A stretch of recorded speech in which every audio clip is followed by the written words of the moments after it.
Hello everyone, welcome back to another episode of r/Entitled People. In today's episode, entitled parent wants to clear a kid's park to do a photo shoot. Fiancé's entitled uncle breaking family after grandma died.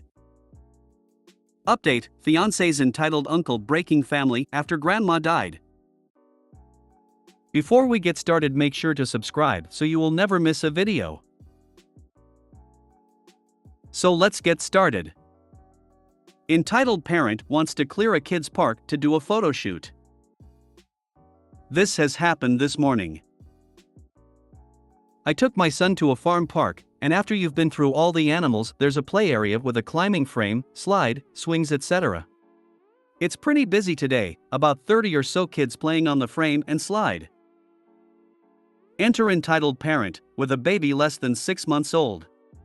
She's got her arms full of fancy scarves, artificial flowers, and a proper camera. EP keeps trying to put her baby at the bottom of the slide and is getting more and more annoyed that kids keep coming down it.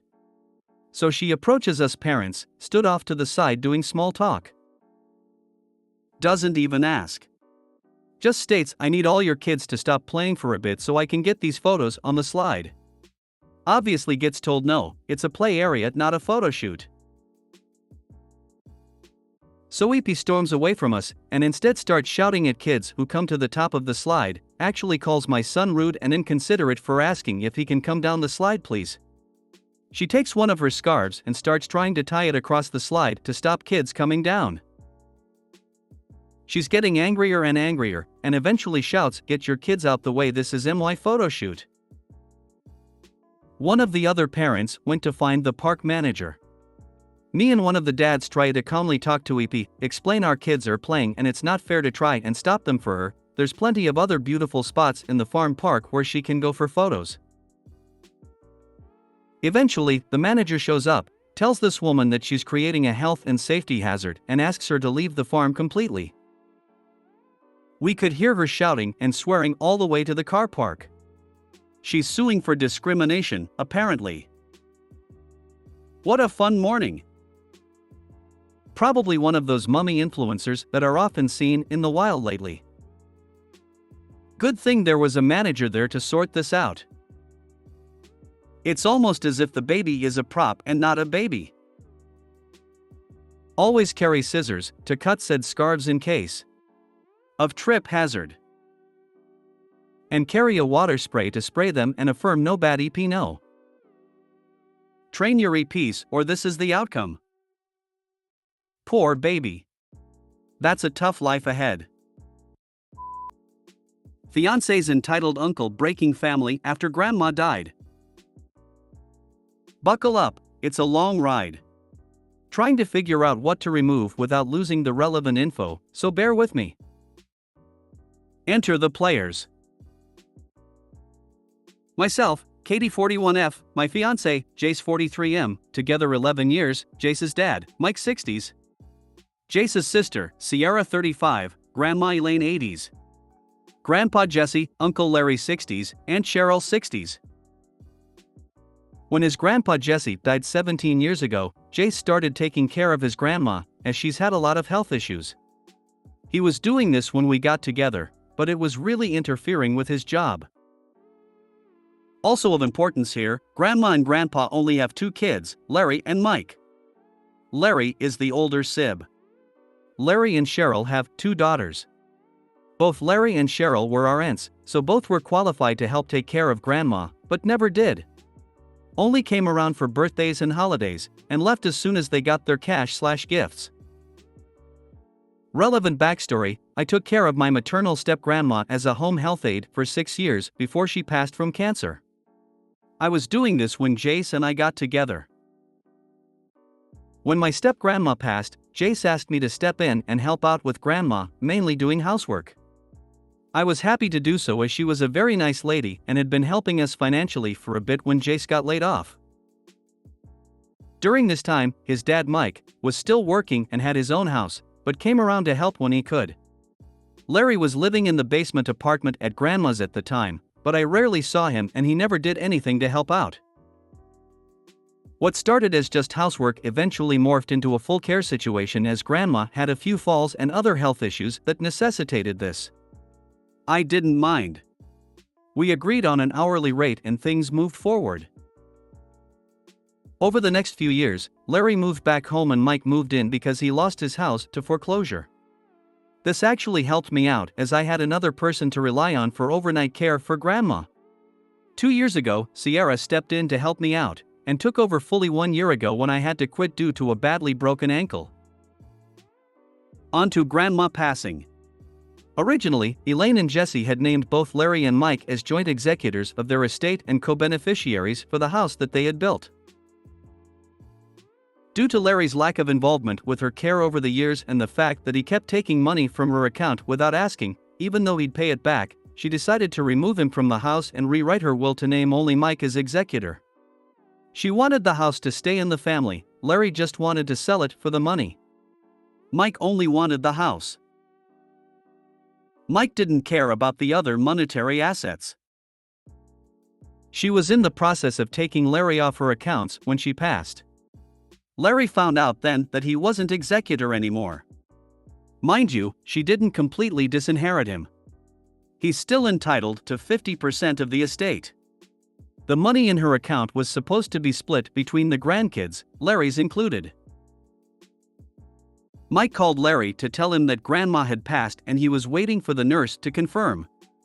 Larry said he was on the way. For context, he lives 15 minutes away. He didn't show for 2 hours. Come to find out, he emptied her bank account before she was even legally declared dead. I told Mike I thought that was illegal and he should press charges, but at the time, Mike didn't want to because it's his brother.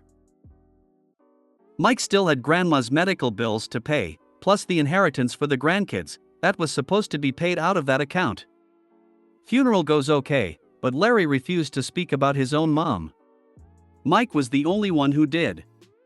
At the funeral, Larry made a big deal about thanking me for taking care of his mom, which I politely responded to. Then, at the luncheon afterwards, he makes a passive-aggressive comment about Mike and Sierra not crying at the funeral, implying that only himself and Jace and I were grieving. A few days later, Larry and Cheryl show up at the house. Larry sends Cheryl to the door to ask for the death certificate.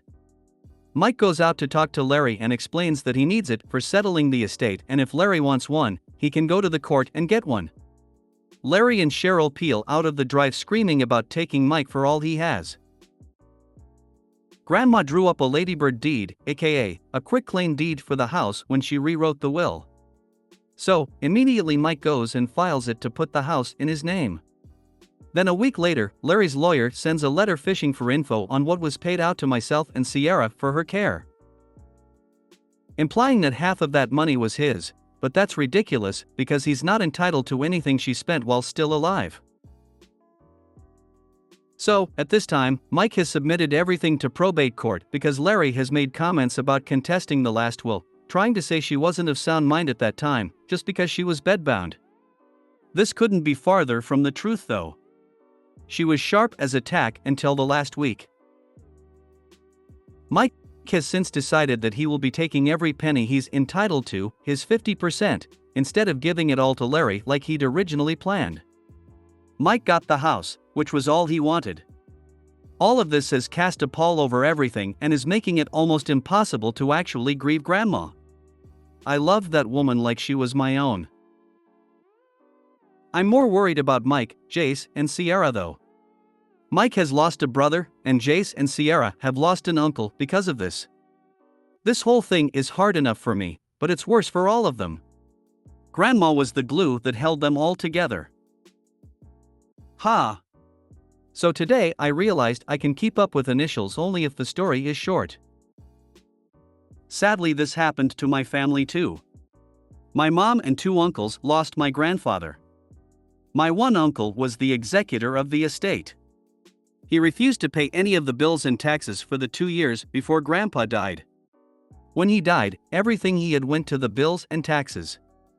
All of the money left after that was pocketed by my uncle. This broke the family up and we have not spoken to the uncle since the early 1990s. A few months ago he reached out because his wife and stepson died and he's all alone. I am so sorry that you are going through this. Just hold strong to your fiancé. He's going to need support and someone to gripe to. Mike needs to demand 50% of what was taken from the accounts, plus final expenses. He may need to put a lien on Larry's house. Update: fiancé's entitled uncle breaking family after grandma died. This will be short as I don't have a lot of details currently.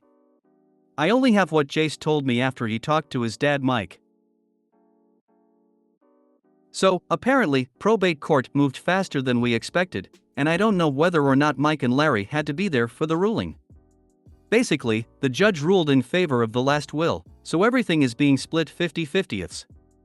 I am also unsure of whether Mike addressed the bank account situation or not. TBH, he probably didn't. I think I'm gonna do some digging though, and see if I can find enough information on him to report him to the IRS myself. I doubt Mike will do it. I mean, he is angry with Larry, but Mike just isn't the vindictive type. I will edit this with any other details I'm able to gather. I am a bit disappointed that I didn't get to see an epic temper tantrum though. Honestly, I think it would have been quite satisfying to watch Larry and Cheryl be thwarted by the judge. Definitely report him if you can. What he did was theft. Mike is nothing but an enabler of his brother's behavior, so he's half to blame for not standing up for what's right. If the accounts were in his name, technically they are his. Not morally or ethically correct, but his. I had co-ownership of Mom's checking and money market account when she passed, with enough to pay estimated expenses until the house sold and I could fund an estate account. At the end there was still $5,000 to $7,000 left over that I could have just kept. Instead, I rolled it into the estate account and shared it. Literally, the day I put the final checks in the mail to sisters and attorney, I got a medical bill, 16 months after death. Not much, but it pissed me off. Ugh. All these stories about families and inheritances make me glad I came from a poor family. I would give any amount of money to have my mom back. My husband's family, on the other hand, is already bickering about their father's estate. His mom passed a few years ago, RIP my lovely Emil. It's disgusting. This is the solitary reason I'm glad I have no family money. If you made it to the end of the video, thanks for watching. Don't forget to like, subscribe and share, and we will see you in the next video.